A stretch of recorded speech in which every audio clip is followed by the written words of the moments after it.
que la boîte, c'est la boîte qui est cassée, pignon de 3e et 4e. Je ne sais pas ce qui s'est produit, la boîte a été refaite complètement, mais du fait que le moteur a de plus en plus de puissance, je pense que la boîte elle ne suit plus maintenant. Boîte de vitesse cassée dans la 4e spéciale et le premier rallye de l'année est déjà terminé pour José Barbara. Pourtant cela avait bien commencé, malgré une opposition très relevée, le champion de Ligue en titre a imposé sa loi dans la première boucle de l'épreuve. Après 3 spéciales, sa Porsche avait 28 secondes d'avance sur ses suivantes. Beaucoup lui donnaient déjà course gagnée. Mais en rallye, tout peut évoluer très vite. À Val de Lys, Barbara a terminé la spéciale au ralenti avant d'abandonner. Cet abandon prématuré a le mérite de relancer le suspense. Ce soir, le leader du rallye des géants, c'est René Develay sur sa R5 Turbo. Leader surprise, bien que 2 fois 3e de ce rallye les années précédentes, Develay ne s'attendait pas à se retrouver en tête. Voici ce qu'il nous déclarait ce midi. J'essaierai de faire aussi bien déjà, ça sera difficile je crois. Ouais, parce qu'on s'y est pris à la dernière minute, on n'est pas bien préparé. Ça sera plutôt une épreuve de rodage. Je pense qu'on fera mieux plus tard. Ce soir, René Develay a 8 secondes d'avance sur un revenant, Yves Sarrazin. Ancien pilote de circuit, Sarrazin avait raccroché son casque et ses gants en 1982. Aujourd'hui, il revient en rallye avec une R5 GT Turbo et ça marche. Deuxième avec 8 secondes de retard à mi-course, il peut même espérer terminer en vainqueur. On peut dire que tout est possible à la limite, oui. Oui, tout est possible, mais ça va être difficile. Il faut reconnaître que lui, il a une Renault 5 Turbo Tour de Corse qui développe à peu près de 350 chevaux. Moi, avec mes 160 chevaux, je vais essayer de tout faire, mais c'est pas évident. Mais c'est le but.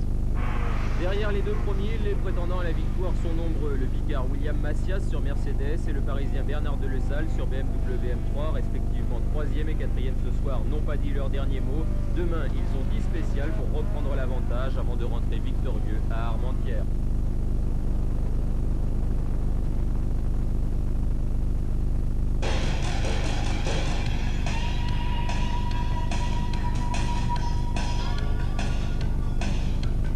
Le vainqueur du 4e rallye des géants est un habitué des places d'honneur. René Develay fait des rallyes depuis 1967 en véritable amateur. Âgé de 46 ans, il vient de remporter aujourd'hui sa première grande victoire.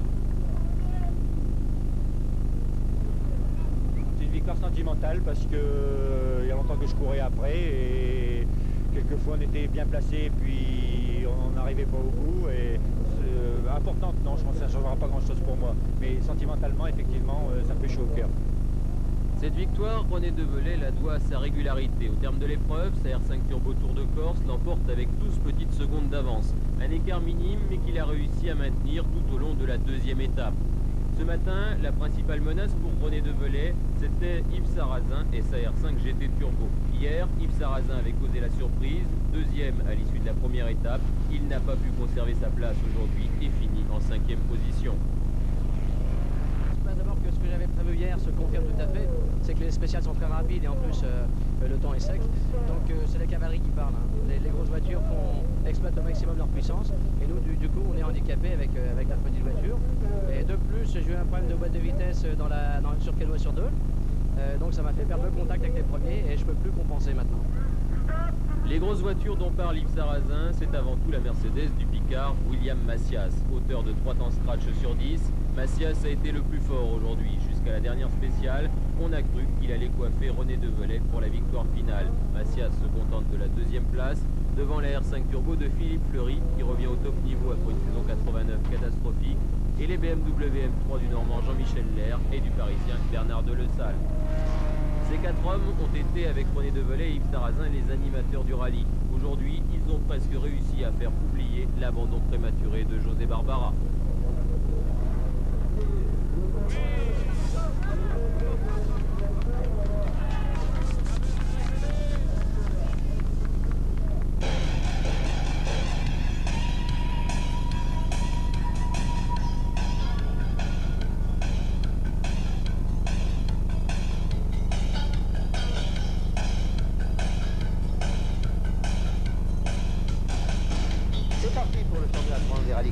Tout à l'heure, à Nîmes, dans l'enceinte du superbe stade des Costières, à l'instant des vérifications, tous les protagonistes 89 se sont retrouvés à la veille du départ du 11e rallye des Garrigues Languedoc-Roussillon.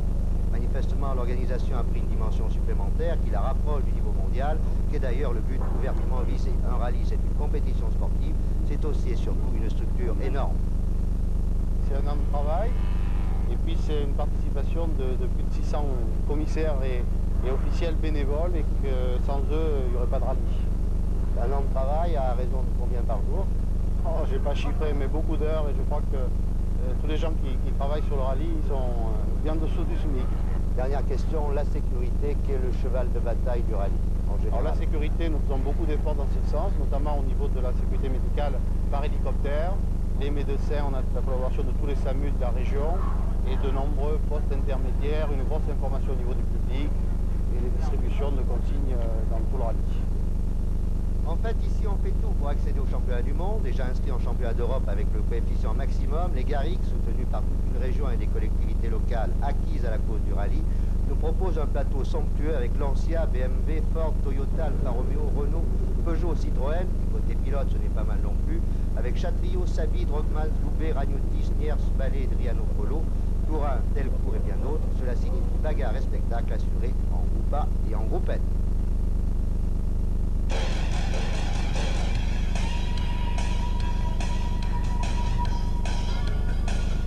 Dimanche, de Perpignan à Nîmes par les Cévennes, Sabine n'est pas résigné en tendant, comme on dit désormais en sport, maintenir la pression sur son adversaire. Pour une seconde, il fait le meilleur temps dans le premier chrono du jour. Le premier ex-aequo avec Chatriot dans le second. Et dans le suivant, c'est le pont avant de la Lancia qui rend l'âme. Sabine abandonne, les armes à la main, laissant le champ libre à François Chatriot impérial, vainqueur de 13 chronos sur 16.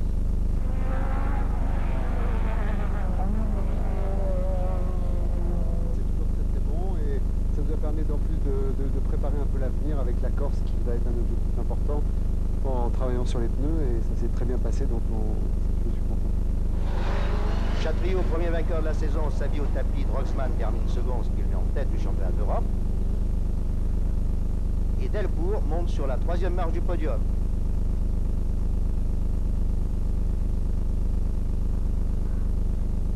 Et en groupe N, Renault fait le doublé avec Ragnotti et Polo. Ragnotti qui fait une rentrée victorieuse et Polo qui confirme son talent.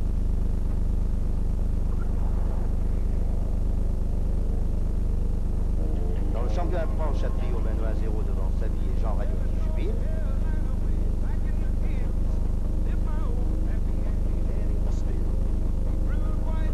Prochain rendez-vous, ce sera dans 2 semaines à l'Alpin-Vera, au Tour de Grasse, dans les Alpes-Maritimes.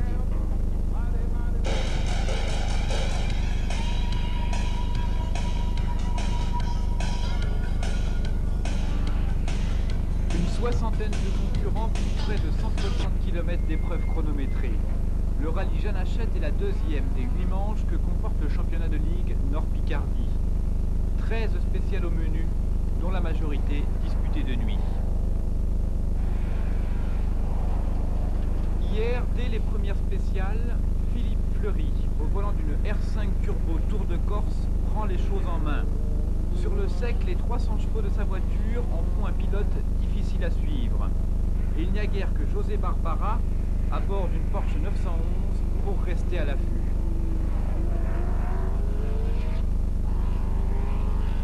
En fin de journée, la pluie se met à tomber. Dans les petites routes sinueuses de l'Oise, ce n'est pas forcément pour arranger les affaires de Fleury, qui lui n'a pas eu le temps de chausser les pneus pluie. Barbara en profite pour revenir à une poignée de secondes. Pendant ce temps, derrière, la course continue, mais avec de moins en moins de concurrents. Exemple, Chambon, victime d'une rupture de l'arrivée d'essence de sa Ford Sierra. Oh, c'est pas vrai, putain, merde, putain, bordel de merde. Shit, merde. Au milieu du rallye, et avant d'entamer les 6 spéciales de la nuit, Philippe Fleury n'a que 6 secondes d'avance sur José Barbara. Tout reste à faire, et tout peut encore arriver.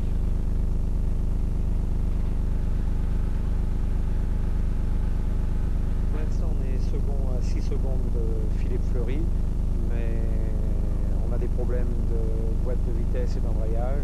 Je ne sais pas ce qui se passe. Au rallye des géants, on avait cassé la boîte, et ici, elle ne va pas à nouveau, et maintenant, en plus, on a un problème d'embrayage. Mais bon, c'est pas fini, il reste encore 7 spéciales. Et 6 secondes, c'est pas beaucoup, mais il y en a quelques-uns derrière qui remontent. On verra bien. La nuit est encore longue. Ce que je sais, c'est que l'adversaire le plus proche, qui est José, à chaque fois qu'on s'est affronté de jour, on faisait des temps à peu près à égalité. Et de nuit, souvent, j'avais un petit avantage. J'espère que je vais arriver à le garder.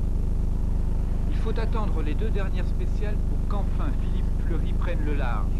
Alors que les deux compétiteurs sont encore au coude à coude, le pilote de la R5 prend 23, puis 10 secondes d'avance.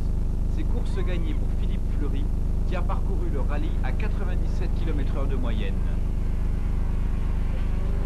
On a rencontré un petit peu tout comme temps. J'avais particulièrement, disons, j'étais pas tellement en confiance sur les parties humides, mais ça s'est bien déroulé. C'est surtout peut-être une reprise en confiance après une saison 89 catastrophique. Aujourd'hui, je crois que les conditions sont pratiquement réunies pour arriver à retrouver les victoires, à savoir une voiture qui commence à être élaborée, dans laquelle je commence à avoir confiance, un copilote en qui j'ai entière confiance, bien une petite assistance qui tient la route, et je pense que cet ensemble-là, ça doit suffire pour gagner. Dans le classement scratch provisoire hors pénalité, donc premier au scratch Philippe Fleury, Lucien Fongueuse, deuxième José Chantal Barbara, qui termine à 32 secondes.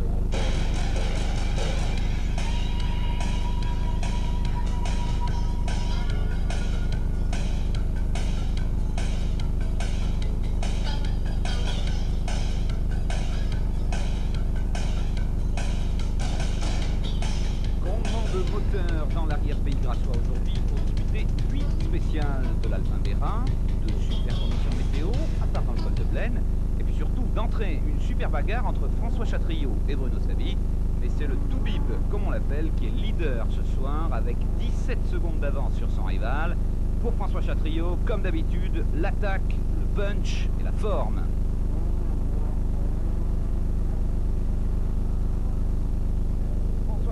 Passé cette première journée alors à Alpin-Bérin? Bien, doucement au début parce que des petits problèmes de réglage, moi pas très fringant, quand même pas que je me remette de ces émotions des essais où j'avais tapé, j'avais un peu mal à la main. Voilà, c'est ça justement, des nouvelles de la main, ça va mieux? La main va bien, mais ça m'a fait être un petit peu en dedans de l'action, il a fallu que je me chauffe, et vers le milieu de la journée j'ai bien retrouvé les marques et j'ai fait un petit écart avec Bruno.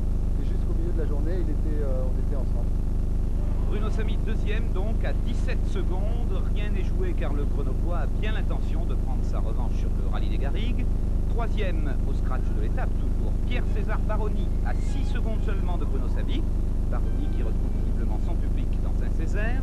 À la 4e place Dominique de Meyer et puis 5e François Delcourt sur sa 309 GTI qui roule toujours très fort et qui est juste devant le leader du groupe N, Blanqui, lui-même talonné par les frères Serpaggi. Yves Loubet semble avoir quelques difficultés à rester dans le peloton de tête, puisque ce soir il est pointé en 9e position. Deuxième étape dès demain, 10 spéciales au menu, la première dès 9h du matin à Saint-Cassien-des-Bois.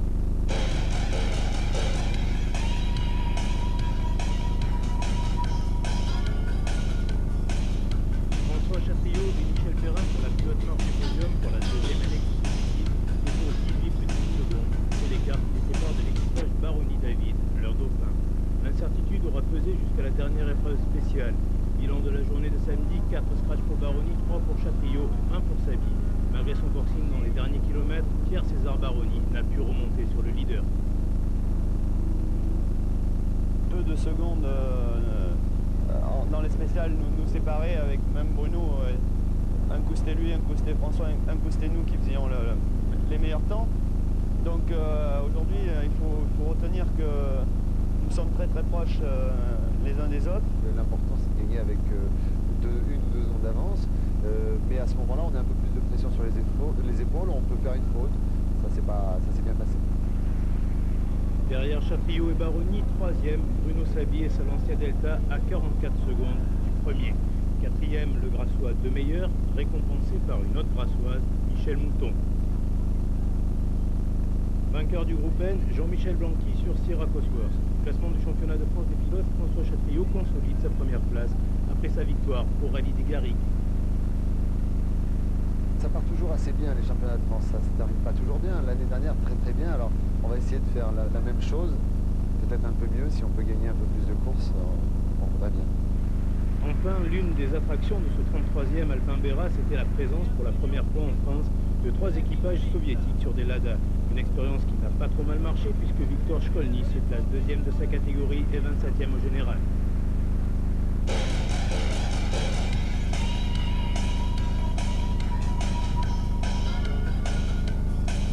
C'est une véritable véritable succession de rebondissements qui a marqué la fin du rallye Cedico. Ce matin, José Barbara et son Porsche 911 semblaient bien partis pour remporter leur première victoire de la saison. Barbara avait une quarantaine de secondes d'avance, mais le champion de ligue est décidément malchanceux cette année. Victime d'une sortie de route dans la 13e spéciale, la Porsche s'est retrouvée à la 4e place. Et c'est Philippe Fleury et sa R5 Tour de Corse qui, eux, se sont retrouvés en tête du rallye avec seulement 5 petites secondes d'avance sur la BMW M3 de Jean-Michel Lerre. Fleury réussissait à conserver cet avantage jusqu'à la fin de la dernière boucle. Mais le rallye n'était pas encore terminé, il restait 3 km à parcourir et c'est dans ces 3 derniers kilomètres que Philippe Fleury a tout simplement perdu le rallye. Une légère faute de conduite et c'était suffisant pour offrir à Jean-Michel Lerre sa première victoire dans une épreuve comme celle-ci. Lerre, vainqueur surprise, qui s'attendait à terminer deuxième. Dernier rebondissement de cette épreuve fertile en suspense, la mise en course de José Barbara à l'arrivée. Barbara aurait raté un contrôle horaire. Le collège des commissaires doit prendre une décision. Rien n'est encore fait à l'heure qu'il est.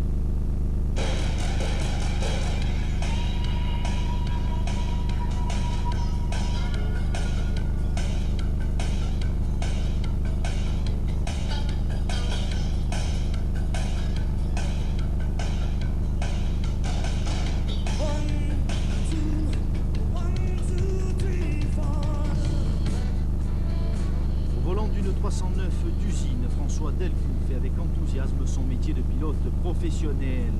Dans le baquet d'une 309 privée, Gilbert Casanova assouvit la passion qui le dévore. 2 voitures, 2 pilotes, la même motivation, mais 2 ambitions différentes. Pour sa 18e participation au Tour de Corse, l'Ajaxien rêve de conquérir à nouveau la victoire du promotion réservée aux équipages amateurs. À 27 ans, le pilote de la firme Sochalienne entend jouer dans la cour des grands. 3e au Garrigue, 5e à l'Alpin, 9e au Monte-Carlo. Delcourt est actuellement 2e du championnat de France, derrière Chatriot. Pour sa 2e participation au Tour, il entend faire sauter la banque.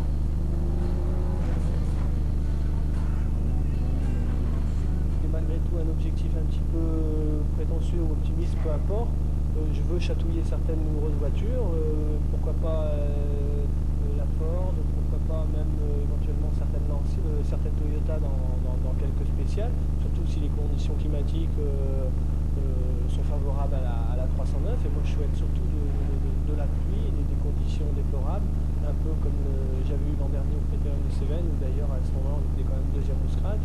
Et dans ces conditions, la 309 est vraiment fantastique. Est-ce que vous pensez au podium? Ouais, c'est évident que le podium on y pense, mais à la rivière c'est quasiment impossible. C'est évident qu'on pourrait réaliser ce genre de performance ou d'exploit si devant il y avait des problèmes mécaniques.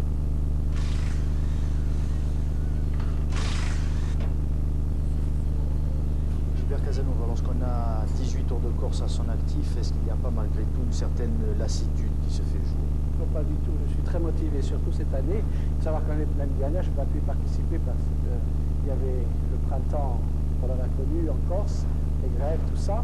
Mais cette année, je suis très motivé, surtout que je participe aux Challenges Méditerranée. Je suis en tête à l'heure actuelle et ce Tour de Corse, je l'ai bien préparé. J'ai une auto qui marche relativement bien, donc je suis très motivé, même après mon 18e Tour de Corse. Alors, justement, dans le cadre du Challenge Méditerranée, pour vous, le Tour de Corse, c'est une épreuve capitale. Elle n'est pas capitale, c'est une épreuve qui compte beaucoup parce que c'est une épreuve de prestige et qui nous permet de marquer beaucoup de points si on est à l'arrivée et qu'on remporte sa classe. Le classement importe peu, c'est d'être à l'arrivée, de remporter la catégorie dans laquelle on est, c'est-à-dire la classe, pas le groupe de la classe. Et pour nous, c'est très important. Vous êtes passionné. Votre voiture a beaucoup progressé par rapport au dernier Tour de Corse. Disons que la voiture a gagné environ une seconde et 2 km. L'an dernier, c'était un petit peu les balbutiements de la 309. Cette année, c'est quand même une toute nouvelle voiture qui a pratiquement plus rien à voir avec l'an dernier. Elle reste malgré tout limitée, on la connaît. C'est une voiture qui dispose de 175 chevaux, qui est assez limitée, mais qui est tellement homogène au niveau fiabilité, tenue de route, freinage, qu'au bout du compte, ça fait une très très bonne voiture. Est-ce que vous pensez que la météo peut jouer un rôle déterminant dans ce rallye? Il y a une dizaine de jours, on a rencontré un petit peu de neige. Alors moi, j'en souhaite, ce serait très sympa, ça fait partie du rallye, c'est aussi un petit peu ça. Par contre, je suis un petit peu déçu de l'attitude de certains pilotes qui veulent annuler une spéciale comme le col de Verne. Évidemment, il y a 2 km de terre, mais ça fait partie du décor du rallye, la terre, la boue, le brouillard. Moi, j'aimerais bien également qu'on annule à ce moment-là les spéciales en montée. Et je crois que le rallye, c'est un tout, c'est justement ce qui fait le charme du rallye, c'est la boue, la pluie, le brouillard, la terre, et tout est bon.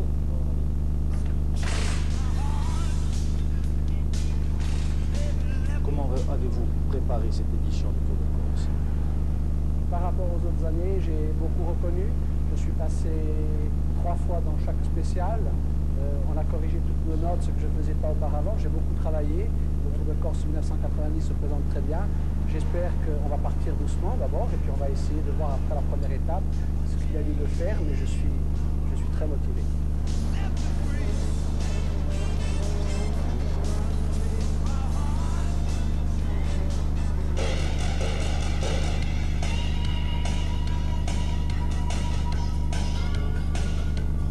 Comme tous les ans, Béthune fait un week-end à l'heure de sport. Cette année, l'événement a pris plus d'ampleur avec la participation au championnat de France de 2e division. Toute la communauté du Béthunois s'est mobilisée derrière l'épreuve et lui a même donné son nom. Paradoxalement, sur le papier, la différence est peu importante. Sur 130 concurrents au départ, un seul est là pour le championnat de France, le Stéphanois Jacques Tasso, l'actuel leader du championnat, dont la Fantira porte le numéro 1. Avec Tasso, on retrouve les animateurs du championnat de ligue et les pilotes de la Coupe Chrono. Pour l'instant, les concurrents n'ont parcouru que les 2 spéciales du prologue et viennent de repartir pour la première étape. À l'issue de ce prologue, c'est le vainqueur du rallye des géants, René Devolet, qui est en tête. Les R5 Tour de Corse grise a 2 petites secondes d'avance sur la Porsche de José Barbara. José Barbara, vainqueur ici même l'an dernier, toujours à la recherche de sa première victoire de la saison. Derrière suit la Mercedes du Picard William Macias, récent vainqueur du rallye Kiev. Les 3 premiers pilotes se tiennent en 3 secondes. Rien n'est donc joué, il y a 8 spéciales à parcourir ce soir et 4 demain matin. C'est largement suffisant à Jacques Tasso pour essayer de revenir sur le trio de tête. Tasso surpris par le revêtement glissant des routes du Pas-de-Calais est pour l'instant 4e à 12 secondes. Ce sera plus dur par contre pour Yves Sarrazin. Le pilote Renault a été gêné par une voiture dans la première spéciale et a perdu plus d'1 minute dans le prologue. Loin au classement, Yves Sarrazin va désormais s'employer à réaliser les mêmes performances que les jeunes pilotes de la Coupe Renault. Ce rallye de Béthune a d'ailleurs une forte coloration Renault cette année. C'est en effet le premier rallye de la nouvelle Renault 19 16 soupape, pas encore homologuée. Cette voiture engagée par l'usine de Douai et pilotée par Philippe Vernier et participe en tant que voiture ouvreuse.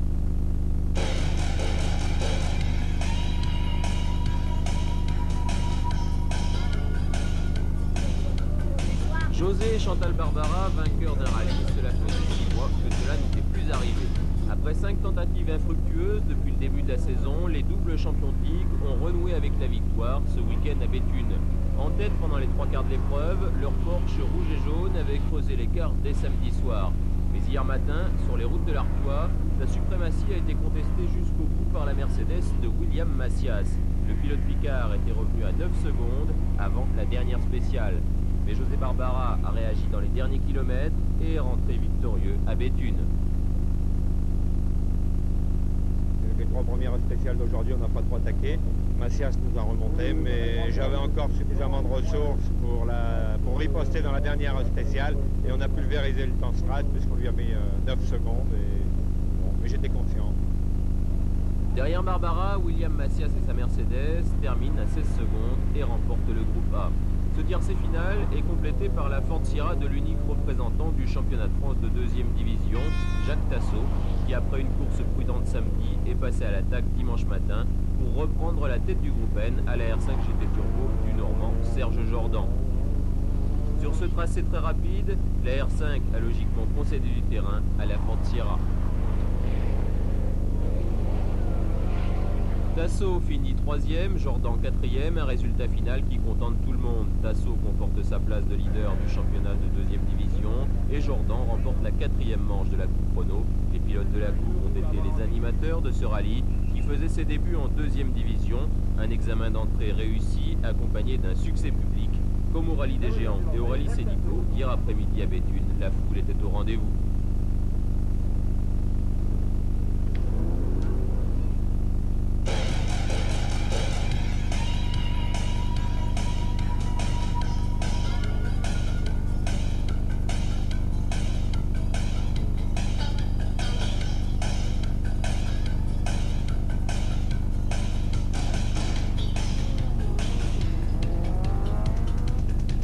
Entre ces deux images, 24 heures de course fertile en événements, avec 150 équipages au départ et une quarantaine d'abandons à l'arrivée, dont plusieurs favoris. La 7e édition du rallye Alsace-Vosges, avec 25 spéciales et 930 km, a été digne de sa réputation. Une épreuve rapide et technique, donc très sélective. D'autant plus rapide qu'une partie du circuit vosgien, faute d'autorisation, avait dû être abandonnée. La moindre erreur pouvait être fatale aux concurrents, mais aussi aux spectateurs.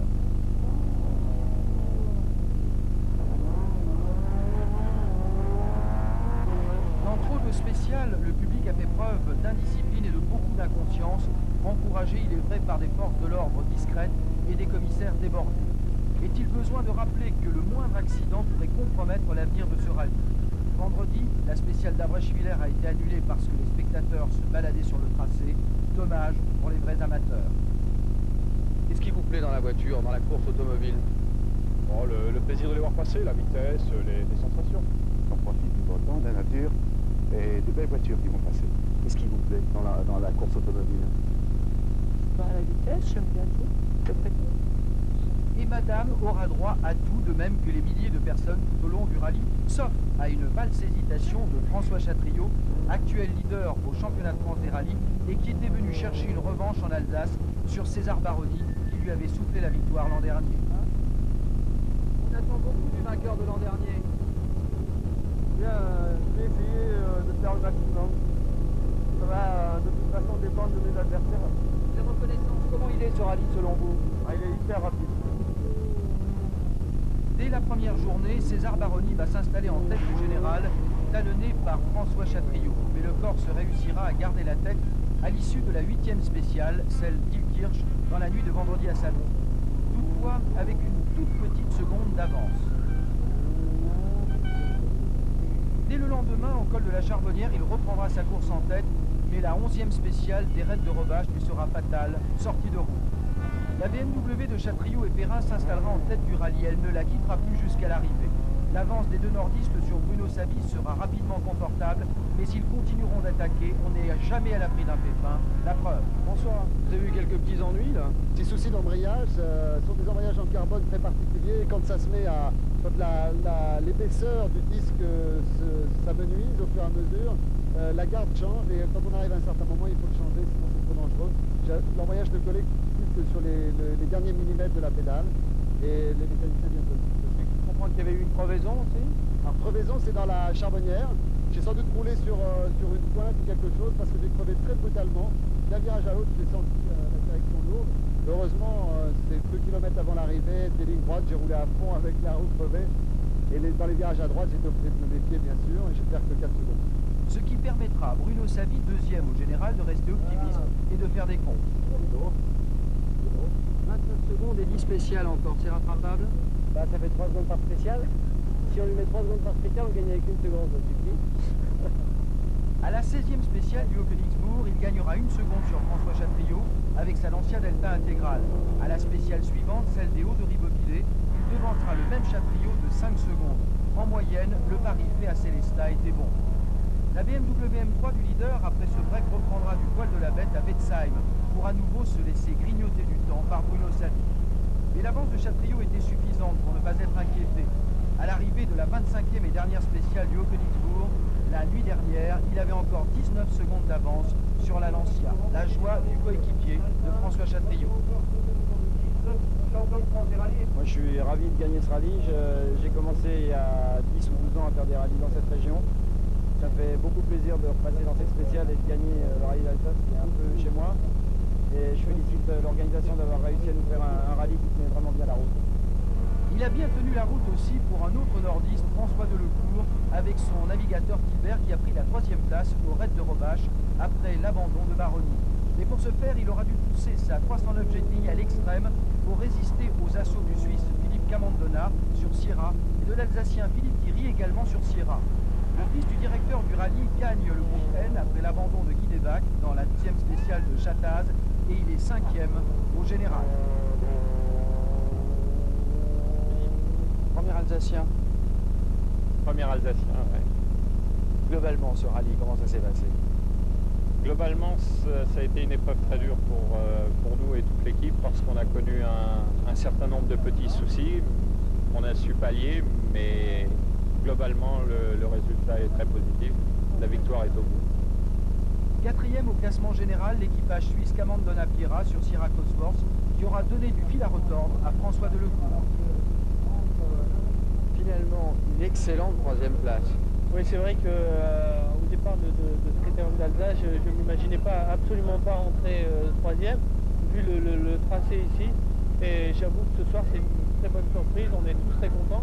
Et je pense en plus qu'au championnat, on assure un peu notre 3e place.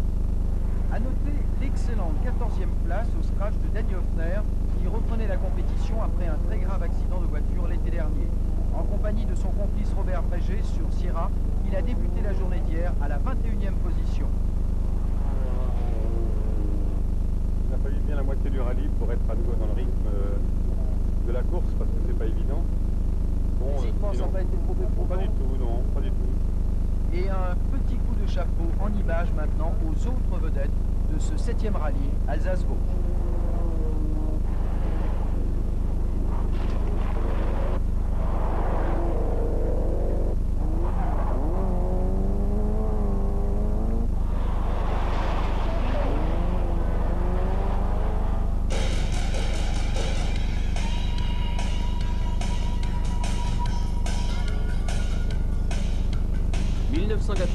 Sera-t-elle la bonne année pour le Belge Patrick Snijders? Poursuivi par la malchance, le grand Patrick n'a jamais réussi à remporter les 24 heures d'Ypres. Ce n'est pourtant pas faute d'avoir essayé. Souvent en tête en cours d'épreuve, Snijders a déjà terminé 3 fois 2e. Cette année, sa voiture, une Toyota Celica officielle, fait de lui un des principaux favoris. Ce ne sera pas facile, son principal adversaire, son compatriote Robert Droogmans, a remporté les 2 dernières éditions. Ypres attire toujours autant de monde, 192 voitures engagées pour ce rallye qui est désormais candidat en championnat du monde et qui porte le label Rallye de la Communauté Européenne. Le record des 200 000 spectateurs payants devrait être battu cette année. Côté français, une cinquantaine de pilotes sont au rendez-vous, mais un seul, François Delecourt, peut espérer finir dans les 5 premiers. J'ai absolument envie de faire un super résultat ici.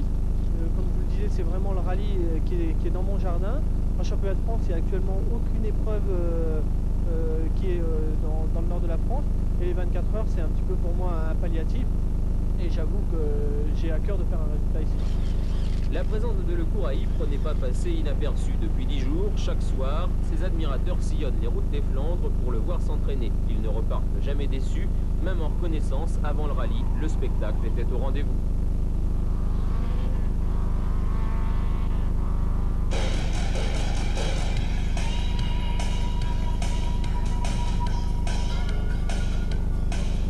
Une fois encore, les pilotes belges sont maîtres chez eux à Ypres. À 15 spéciales de l'arrivée, ils occupent toujours les 2 premières places. En tête, Robert Droogmans sur Lancia, devant Demevius sur BMW. Droogmans mène une course prudente et ménage la mécanique pour être sûr de rallier l'arrivée et de marquer des points au championnat d'Europe. Je ne roule pas tout le temps à fond, je regarde et maintenant j'ai en tête, pas beaucoup de secondes, mais j'ai en tête et demain c'est encore un bon jour. Et c'est rouler pour le point pour moi. C'est très important pour prendre des points pour le championnat d'Europe.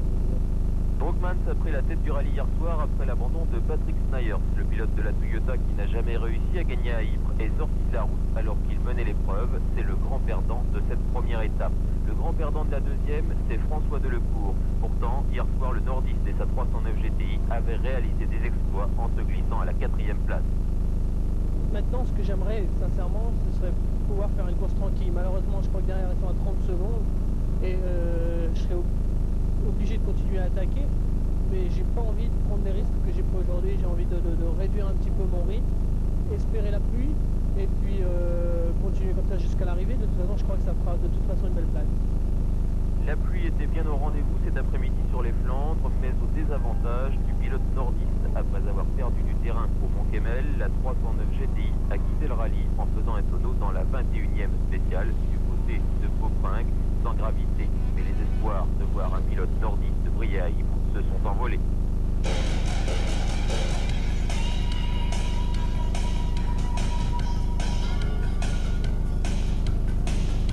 Depuis 2 ans, les 24 heures d'Ypres sont devenus la chasse gardée de Robert Drogman. C'est la 4e fois qu'il gagne ici, la 3e consécutive. Une victoire obtenue sans véritable difficulté. Drogman et Salancia ont été en tête dès vendredi soir, après l'abandon de Snijers. Auteur d'une course prudente et régulière, Drogman s'est contenté de maintenir ses adversaires à distance jusqu'à l'arrivée.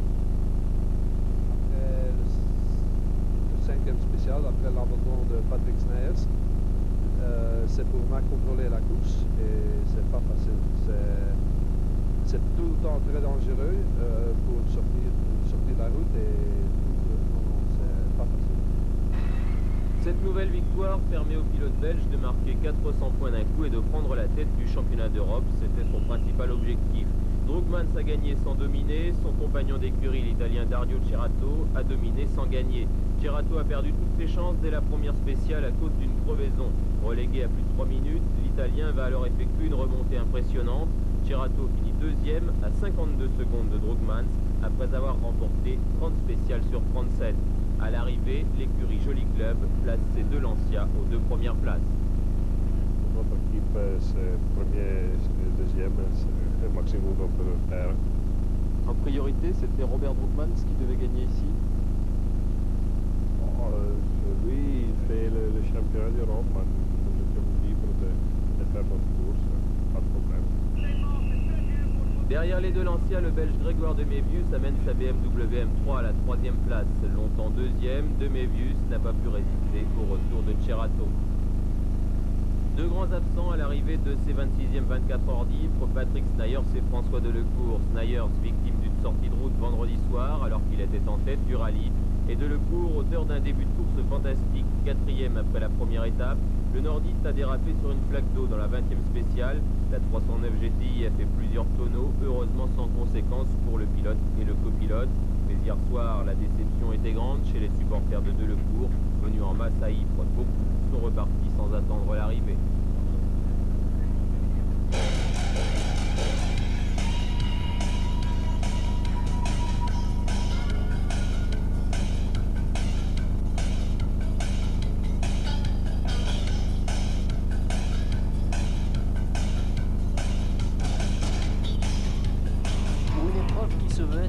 Le 4e rallye national de Calais a commencé avec les pieds dans l'eau. C'est en effet sous une pluie battante que s'est couru le prologue, moment important puisqu'il détermine l'ordre de départ pour les spéciales de l'après-midi.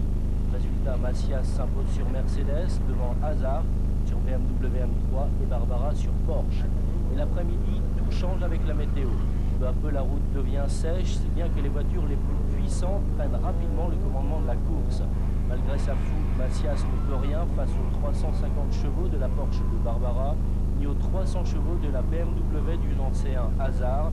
Un Hazard plutôt heureux puisqu'il est premier à l'issue des 5 spéciales. Les premières spéciales sont très bien passées. J'ai fait une erreur depuis le départ de monte, c'est-à-dire j'ai mis des pneus beaucoup trop durs, ce qui fait que j'arrive pas à faire adhérer la voiture. Et dans cette spéciale, j'ai fait un témoin rouge qui s'est allumé toute la spéciale, alors j'ai été complètement déconcentré. Et là, c'est José, je crois. Hein. José m'en a mis 6. Je crois qu'on doit être à peu près au même temps. Quoi. Le témoin rouge, c'est l'huile, mais l'assistance est là pour pallier les problèmes mécaniques. Et dans la soirée, la course va probablement s'emballer, puisque les premiers sont tous dans la même minute, mais aussi parce que tous les pilotes en forme sont venus à Calais pour glaner des points en décembre. Ce sera la finale de la Coupe de France des rallyes nationaux, et ils veulent tous en être.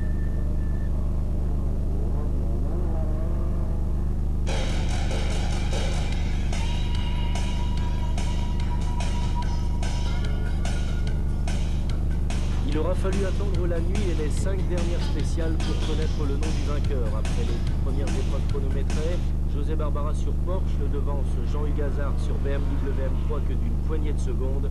Le pilote d'Air sur la Lys et le Lancien se donnent alors à fond. Il Il y a de la revanche dans l'air.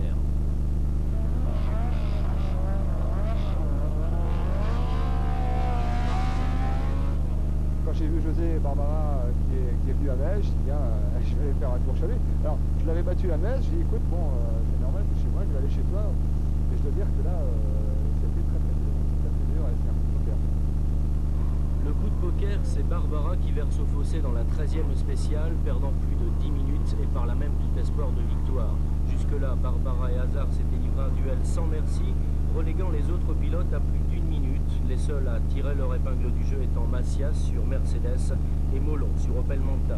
Finalement, ils se classent respectivement 2e et 3e de ce rallye, mais loin derrière Hazard, vainqueur par KO. José Barbara a relevé le gant d'une manière surprenante pour moi, parce que j'ai quand même une très très bonne voiture. Et il a vraiment bien préparé son coup. C'était super. Résultat final, Hazard gagne ce 4e rallye de Calais devant Macias à 1 minute 24 et Molon à 2,45. Campion premier du groupe M se classe 4e. BMW M3, une voiture en couleur de l'Est républicain et également de Cottage Hotel à Calais.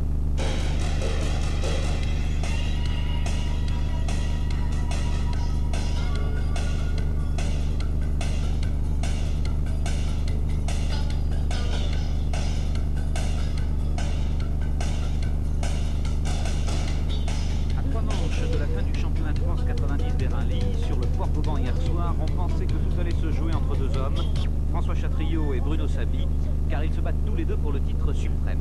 Mais cela, c'était sans compter sur Pierre-César Baroni, qui d'entrée de jeu, devant son public, signait le premier scratch du rallye. Baroni qui devenait rapidement leader après l'étape de Calian, malgré quelques problèmes, leader avec 6 secondes d'avance sur Bruno Sabi.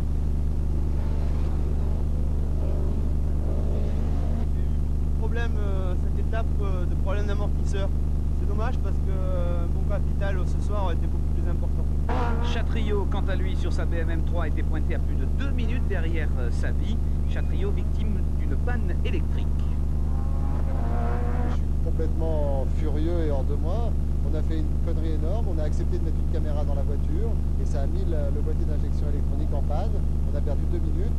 On verra les conséquences que ça aura sur le championnat, mais c'est une erreur de notre part.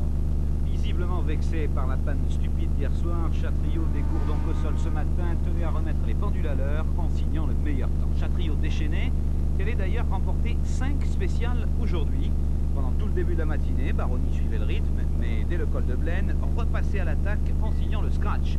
Même scénario pour Baroni dans Saint-Antonin et Guillaume, devant un Bruno Sabi visiblement mal à l'aise. Problème de suspension, Sabi parlait d'une Lancia carrément inconduisible. Derrière les 3 hommes de tête, comme à son habitude, Delecourt, très gros cœur et petit freinage, était en bagarre avec Dominique Demeyer. Tandis que dans le groupe EN, c'est Jean Ragnotti sur sa R5 GT Turbo qui pointait en tête. En effet, le Corse Yves Loupé sur son Alpha, après un problème de boîte de vitesse, avait dû tomber le moteur à la mi-journée et écoper ainsi de 10 minutes de pénalisation. En ce moment, les concurrents sont regroupés à Valberg. Baroni est donc leader avec 1,01 d'avance sur Sabi. Remontée incroyable de François Chatriot qui est maintenant à 36 secondes seulement du Grenoblois. Et puis à noter la performance entre autres du monégasque Spidiotis et aussi la 8e place scratch de l'équipage féminin Driano l'Allemand. Enfin cette nuit, 4 chronos au programme, dont la super spéciale du col de Vence à ne manquer sous aucun prétexte à partir de 22h45.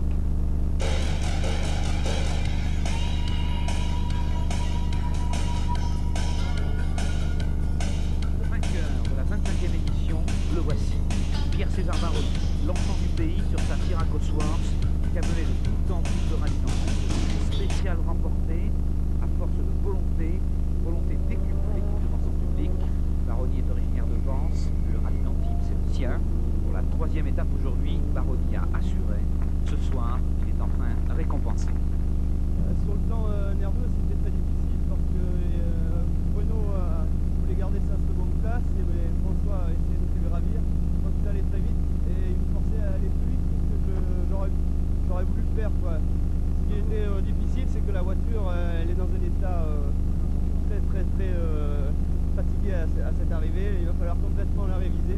Derrière César, ce n'est pas Bruno Sabi qui prend la 2e place. Le Grenoblois est seulement 3e derrière Chatriot.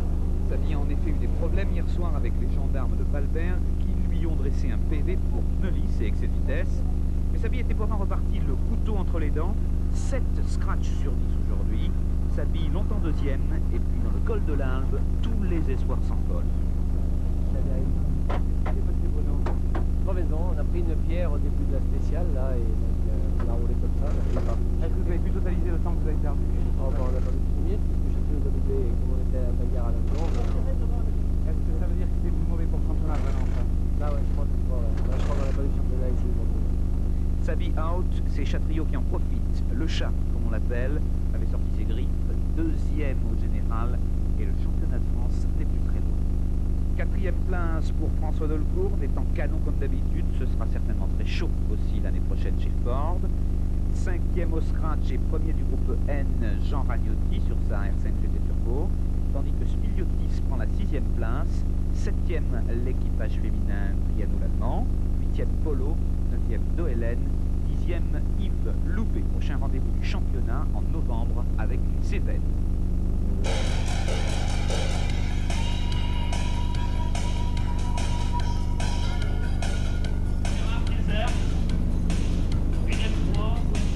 Jean-Hugues Gazard a frappé un grand coup cet après-midi. Le Nancéen et sa terrible BMW M3 ont réussi la performance de s'imposer dans la première spéciale, mais aussi dans les suivantes. Une moyenne impressionnante à plus de 120 km/h, ce qui confirme la réputation très rapide de ce rallye de Picardie. Un rythme tellement intense que même la Porsche de José Barbara se trouve distancée ce soir de 13 secondes. Le meilleur Picard, Patrick Portier, est quant à lui 14e à 41 secondes. Bonne performance des petites AX Citroën qui se défendent comme des grandes. Joli tir groupé aux 10, 11 et 12e places. Enfin, premier abandon dans ce rallye, celui des frères Rousseau sur 205 GTI pour un problème d'injection. Après ce hors-d'œuvre, demain place au morceau de choix. En tout, 15 spéciales, 135 km d'épreuves chronométrées.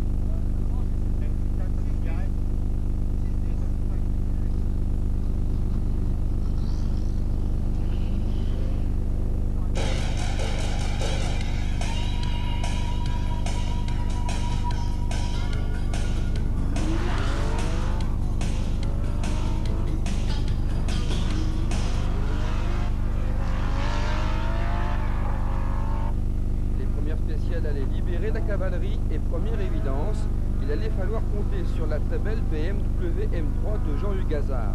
Le Lorrain a 20 ans d'expérience derrière lui, son petit bijou est sans doute ce qui se fait de mieux en ce moment. Les 300 chevaux sous le capot se sont régalés sur les spéciales très rapides du parcours. Il faut reconnaître que je dispose de ce qu'il y a de mieux actuellement dans le sport automobile et conduire cette voiture c'est un réel plaisir. Et les temps sont à mon avis normales. Par rapport à Barbara, qui a une Porsche qui a 10 ans de plus que la mienne, je crois qu'il faut vraiment considérer que c'est la voiture qui gagne.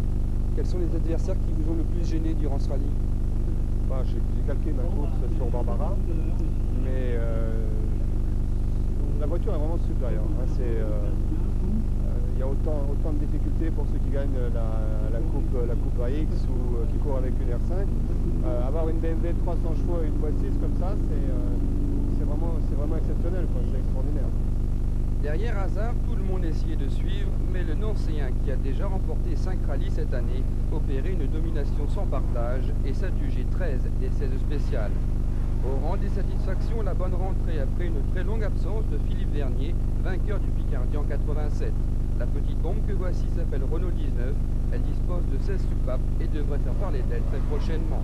Concurrent parmi d'autres, mais pas n'importe qui, Stéphane Roche. Au niveau de la voiture, elle est encore loin de ses maximum, mais je pense que le pilote est toujours un pilote amateur qui retrouve la voiture après un an de pédalage, si on peut dire, parce que je fais des vélos depuis un moment. Alors c'est une reprise assez difficile parce que les spéciales ici à Picardie cette année sont très rapides. Alors c'est pas un gros cœur qu'il faut, c'est un frappant qu'il faut parce que quelquefois on se lève dans les virages et ça passe, mais ça il faut le temps d'apprendre encore la voiture, de s'habituer encore. Au volant d'une 205 GTI, Ross se classera à une excellente 13e place. L'Amiénois Patrick Fortier aura eu bien des malheurs, un turbo cassé, quelques têtes à queue malvenues. Le Picard termine quand même meilleur régional en pointant le museau jaune de sa Sierra à la 9e place. Alors ça fait plaisir sur la dernière boucle. Et puis en plus j'ai appris la mort de mon ami Christian Safa. Donc on a ralenti le rythme deuxième boucle parce que bon, c'est vrai que les lignes droites sont là, mais même moi ça me plaît pas qu'une voiture, on arrive en bout de ligne droite à 240 ou 230 sur un freinage, sur un problème mécanique, on peut être dehors. Et là ça peut être un air, ça peut être un talus, ça peut être vraiment beaucoup de choses. Comme Patrick Fortier, toute la caravane du rallye sera attirée par le dramatique accident survenu dimanche matin près de Chirmont. Sur une belle ligne droite avalée à près de 180 km/h, la R5 GT Turbo du Compiègnois Christian Safa mordait sur le talus avant de décoller et d'enchaîner plusieurs tonneaux. Christian Safa était tué sur le coup. Plus chanceux, Frédéric Froment, son copilote, s'en sortait seulement choqué. Une fatalité qui, 3 ans après Patrick Mène, tue une seconde fois sur le rallye de Picardie.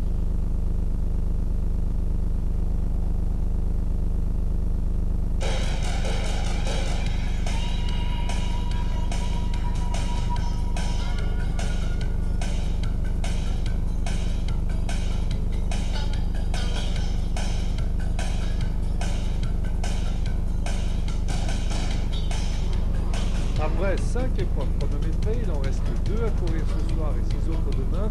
C'est donc la BMW M3 de Jean-Hugues Hazard qui mène allègrement le bal dans cette 8e édition du Rallye Charlemagne.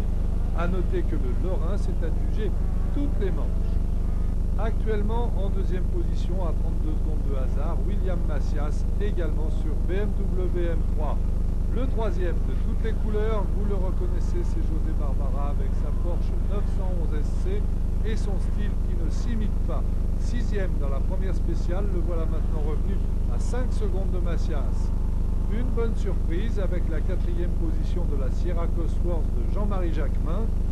Également dans la course, François Pointet, pointé à 1 minute 6 du leader. Et aussi Philippe Vernier en 5e position dans son jardin avec une R19 16 soupape, venu saluer ses supporters et ses congénères de la régie aux portes de Maubeuge.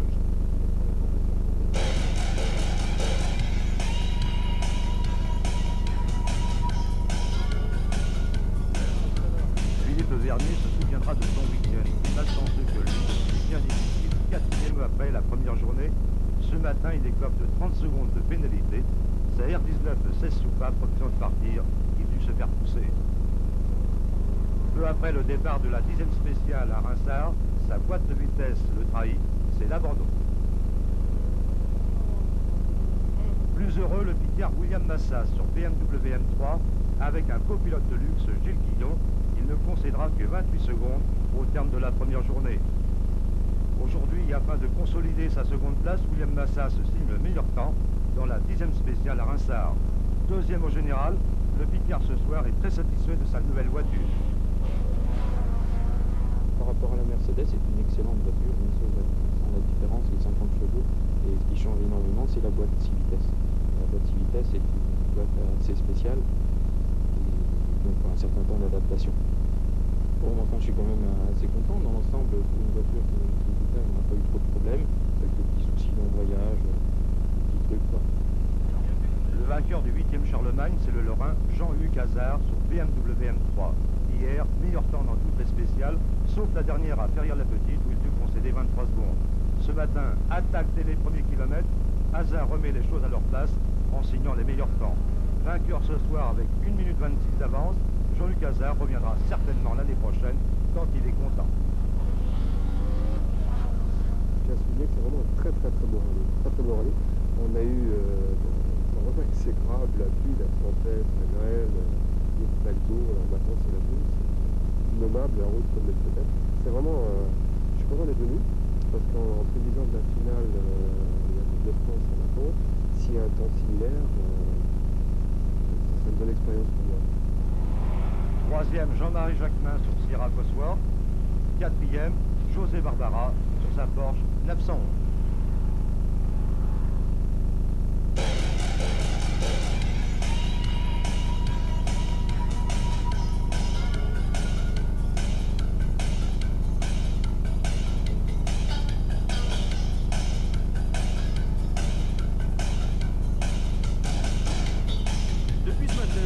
vérifications techniques du Critérium des Cévennes ont commencé. Chaque voiture est détaillée, contrôlée par des commissaires de la fédération. C'est le grand jour pour 280 concurrents répartis en 2 rallyes, l'Inter et le National. Ce matin, les prétendants à la victoire avaient leur politique de course. Le vainqueur de l'an dernier, Bruno Sabi, sur Lancia Delta Intégrale, est confiant. La pluie est venue au rendez-vous de ce Critérium des Cévennes. J'espère qu'elle sera notre allié. Maintenant, c'est sûr que la bagarre aurait été peut-être plus ouverte encore s'il avait fait sec. Mais de toute façon, ici, ce qu'on espère, nous, c'est en tout cas c'est gagner, parce que ça serait notre consolation. Parce que si François termine, il sera sûrement champion de France. Il faut que je rentre dans les 4 premiers pour le titre de champion de France. Malheureusement, je ne vais donc pas tenter tout le panache que j'essaye de faire d'habitude, mais c'est la vie.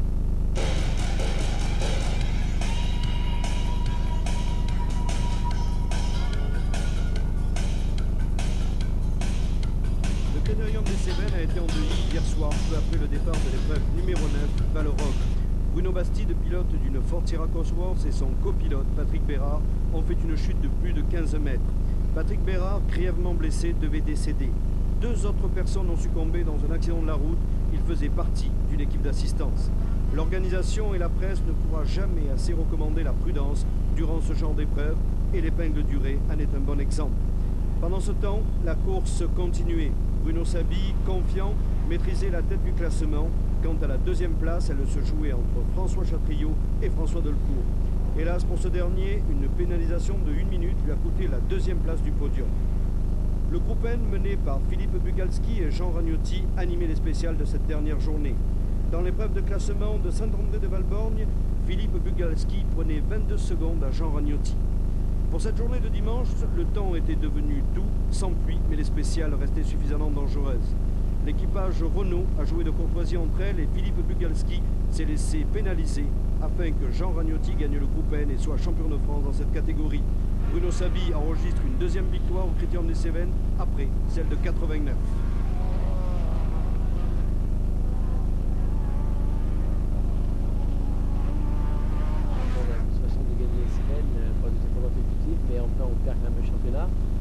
Ce sera un moins mauvais souvenir que si on avait perdu le championnat sur une mauvaise place.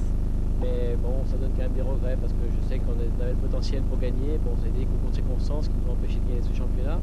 Enfin, ça a été une belle bagarre déjà l'année passée et je crois que, en tout cas, notre participation, François et moi, aura permis de relever ce championnat de France qui est très suivi. On a pu s'apercevoir ici qu'il y avait beaucoup de monde.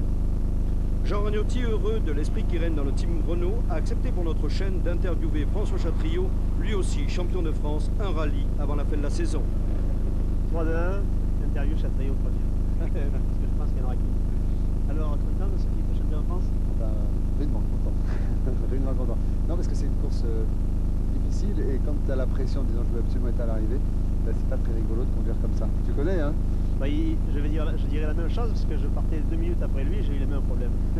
Surtout qu'on avait exactement la même route, la même glissance, et donc c'est super bien qu'ils ont fait comme ça.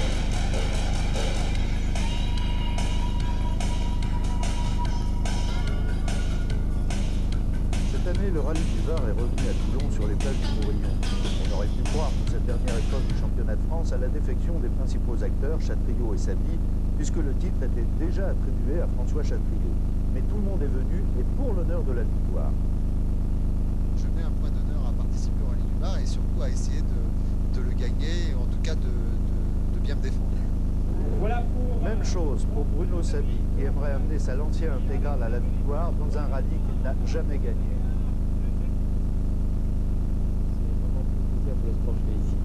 Donc ça va être pour l'honneur avec Chatriot.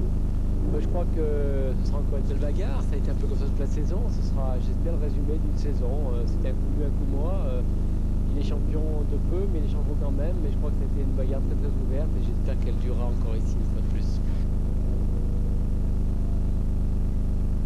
Vendredi après-midi, dans les premières épreuves chronométrées, le ton est donné. Bruno Sabi réalise le meilleur temps.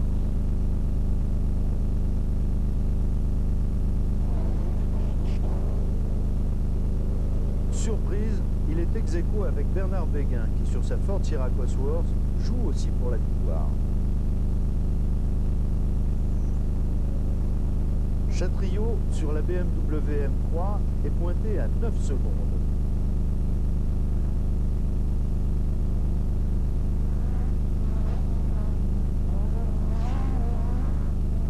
ensuite, vous allez les voir dans l'ordre, Delecourt sur 309 GTI, puis Yves Loubet sur Alpha 75 Turbo, et aussi, c'est assez rare, 2 équipages soviétiques sur l'Ada Samara.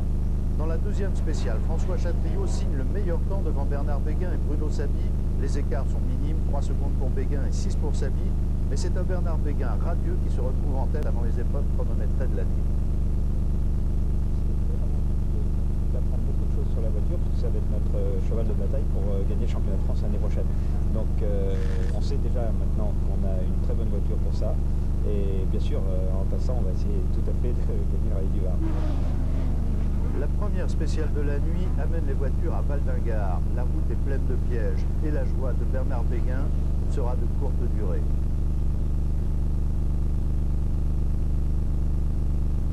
La voiture est sortie de la route. Les pilotes n'ont rien, heureusement, la voiture pas grand-chose, mais le rallye du Var s'arrête là pour Bernard Béguin. Reste donc pour la victoire 2 prétendants, Chatriot et Sabi.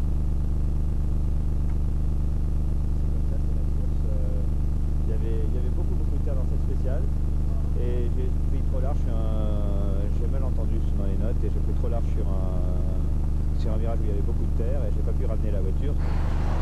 À la fin de la nuit, Chatriot possède une quarantaine de secondes d'avance sur Sabi, mais rien n'est joué. Il fallait prendre un petit peu d'avance parce que le temps pouvait changer et j'ai bien peur que ce soit le cas, donc il vaut mieux. C'est pas évident puisque chaque fois qu'on est au parc fermé il pleut et sur la route c'est sec, alors si ça continue comme ça c'est pas encourageant. Enfin, j'espère que ça va changer.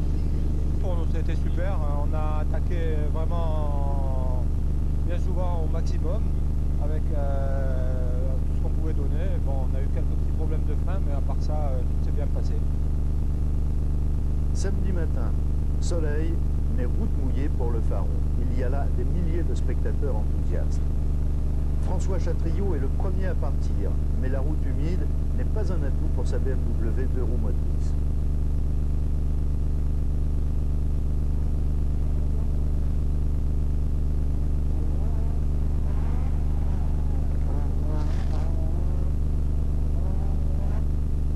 Bruno Sabi, avec sa Lancia intégrale, en profite alors pour attaquer.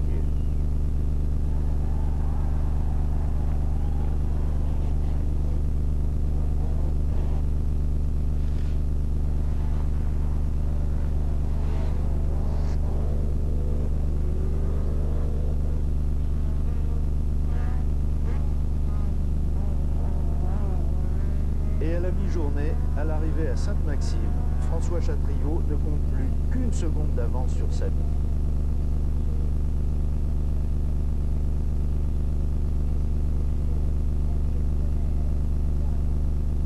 Les spéciales de l'après-midi seront époustouflantes. Les deux hommes vont se donner à fond, passant alternativement en tête du rallye.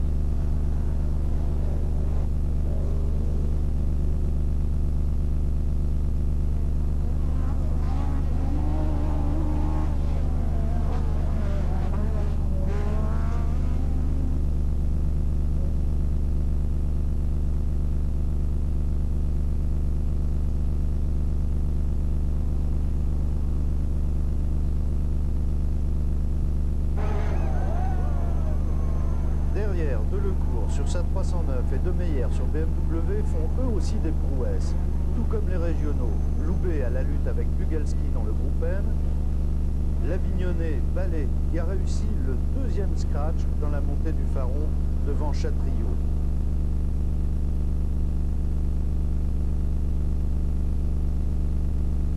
Polo qui malheureusement abandonnera dans la soirée, Poggi et Ragnotti qui se tiennent en quelques secondes.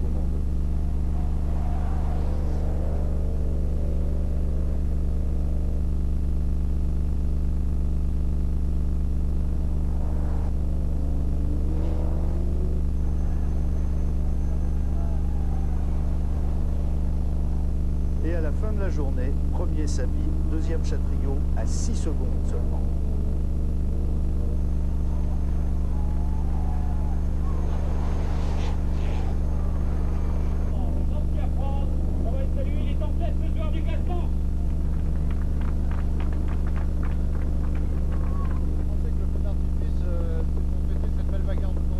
J'espère, ils sont un peu en avance, mais en tout cas je le souhaite parce que j'ai jamais eu beaucoup de réussite au Rallye du Var, j'ai jamais gagné, je souhaiterais quand même avoir travaillé mon palmarès, parce que c'est à peu près le seul qui me manque en France.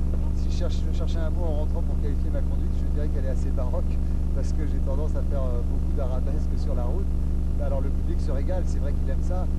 Malheureusement, c'est un petit peu moins efficace qu'une moto à 4 motrices, malgré l'agilité de la BMW, et ça va être très très dur demain, surtout que le temps ne pue pas vraiment à la sécheresse. Je crois que tout se jouera dans le coin de là-bas, et j'espère que ça se jouera sans la pluie, parce que là maintenant, on ras-le-bol de cette pluie. Manque de chance, ce matin la pluie était au rendez-vous et déjà dans la première spéciale au Faron, Chatriot perdait encore 10 secondes sur Sabi.